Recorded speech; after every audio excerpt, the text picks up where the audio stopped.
Now, after initially suffering a bad bout of flu, Made in Chelsea star Sam Vanderpump was rushed to hospital last December with back pain and dehydration. What he didn't know was that he'd actually developed sepsis, which had been admitted just 24 hours later. If that had happened 24 hours later, he would have died.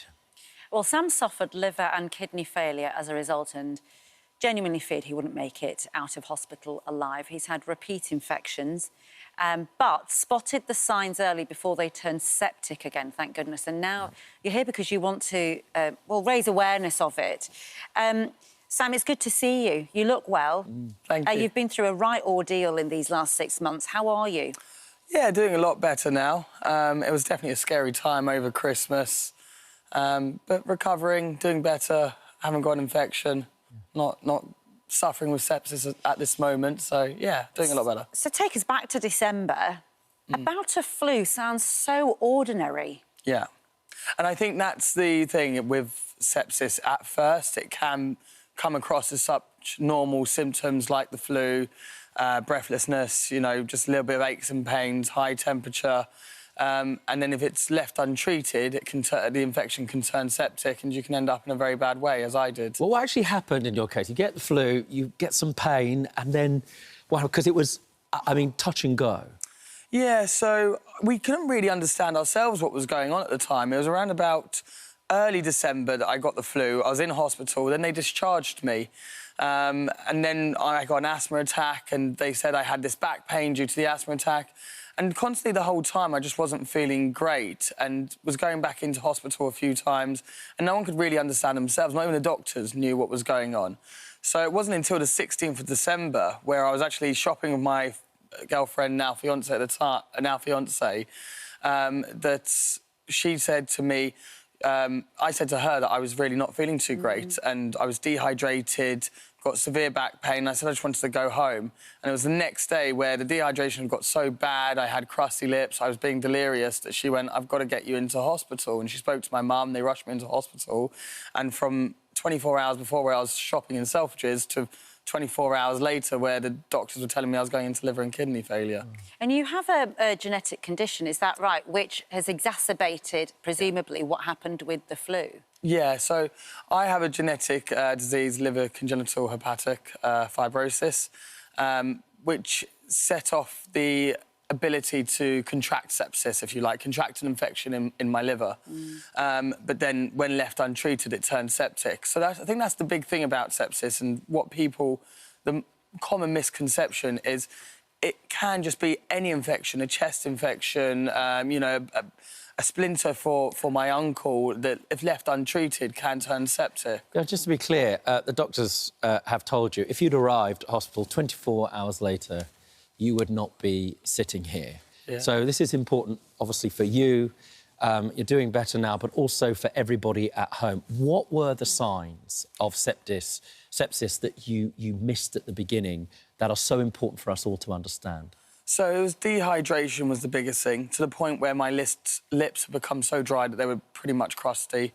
The fact that I had this back pain that just was not disappearing, breathlessness, and a high fever. The biggest signs I can say, which I've now had since on reinfection, which alerted me to it very quickly before it turned septic, was the high temperature. So, I mean, my girlfriend, fiancée, now got an infection recently where she's got a high temperature and I'm rushing her to, you know, go see a doctor because I just want to get it treated. But I think, you know, the normal signs of infection, just making sure they don't get out of control, making sure you get seen to your GP, and if you do have any doubt, really getting into A&E as quick as possible. You know, one of the things here is that, as you'll probably be aware, there's been instances where parents, and there's been a report today that parents should be listened to when it comes to their kids, and ourselves as well, that doctors, like in your case, didn't know what was going on, so you get discharged. What you did was have the muscle, the elbow, and some might say the privilege to say, hang on, I want to see a doctor now. You know, if you are worried about this, what should you do? What should you say to your doctor, do you think? You just ask the simple question, could this be sepsis? If it's not being explained and you have symptoms which align with what we're saying here today or what you see on the website, just ask the simple question, could this be sepsis, to your doctor? Have we done the blood work to see that? It's a simple question which could save your life. Because in a way you're sort of planting the seed in their mind, and once they're on it, they'll be like, let's just make sure it's not that. Exactly. You know, that is absolutely true. It's interesting, you know, when I had my appendix ruptured a few weeks ago, about 3 weeks ago, the thing that made me call 111 was, so I've been writhing around all day, straight after work. It was 8 o'clock at night, and I thought, just check it's not bowel cancer. And I don't know, it's because Lorraine's team had been doing a bowel cancer thing. So raising awareness genuinely works in the moment. When you're in pain, you go, what could it be?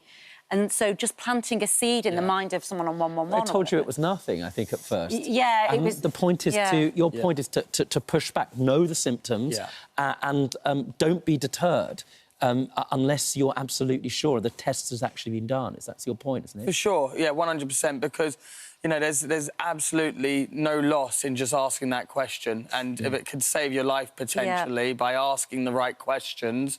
And, you know, you've got to feel sorry for the doctors. They've got a huge 100%. spectrum of things that could be going wrong with you. So if you're asking the right questions to help trigger certain thoughts, which could potentially save your life, then... And you want the public to be educated on precisely what the symptoms and the early warning signs of sepsis might be. Can I ask you, I mean... What sort of road to recovery has this been? You look great now. Thank you. I think you're back on the telly, all shiny. But it just shows you might be shiny on the outside, but inside it can be a challenging journey, right? For sure. I think you've hit the nail on the head. I mean, physically, on the outside, I believe I'm back to normality. I lost 15 kilos around that sort of mark when I was ill, and I've managed to put on, I think, nearly 10 kgs of that back on already. So, you know, I'm doing very well in physical terms. But I think mental terms are very, very hard to deal with. It's the mental side of post-sepsis and being able to get back into normality, because you look fine on the outside, everyone else's lives go back to normal, but, you know, dealing with that kind of health anxiety But is one of really, the good really things tricky. that's come out of it is that, and it's noticing the way you go, my girlfriend, fiancé, girlfriend, fiancé, you're sort of tiptoeing around it. You'd been together for about 6 months before you got ill, and when you sort of came round, I guess, and she'd been by your side, you decided to take quite a bold step, I guess, which you might otherwise not have done at this point. Definitely. What did you do? And how did you do it? And I'm sure Made in Chelsea fans have already seen it on the telly, but I haven't seen it yet. I proposed to my girlfriend. I was literally... I'd come out of such a situation and I realised life was short. And when I first met my girlfriend, now fiancé, I said that this is the girl I'm going to marry. I knew it. And so when I came out of that situation and realising how short life is, I said, you know, let's do it now. And everyone was really supportive. Well, when's the big day? And will you be sharing it with Made in Chelsea fans? Oh, I don't know about that. I'm sure you will. It might be a little bit more private, but it'll be in 2027. Now, you've been here to highlight, you know, the symptoms of sepsis and what people at home need to understand. So the Sepsis Trust gives this advice on how to spot sepsis in adults. Yeah, so first one is slurred speech or confusion. And the second is extreme shivering or muscle pain. Then it's passing no urine, which leads to the dehydration. Right, and that's in a day. Severe breathlessness. It feels like you're going to die. And 6, skin mottled or discoloured. And it's interesting because those spell out the words sepsis, don't they? Yes, they do. And it's not that you need all of those things, but any one of those might be an indication. Well, it's fantastic. You're an ambassador for the Sepsis Trust now, aren't you? Very, very proud to be. Yeah, absolutely. And we're glad you're on the road to recovery. Really, really wish you well. And congratulations on the as wedding. well Yeah, on that happy bit of news.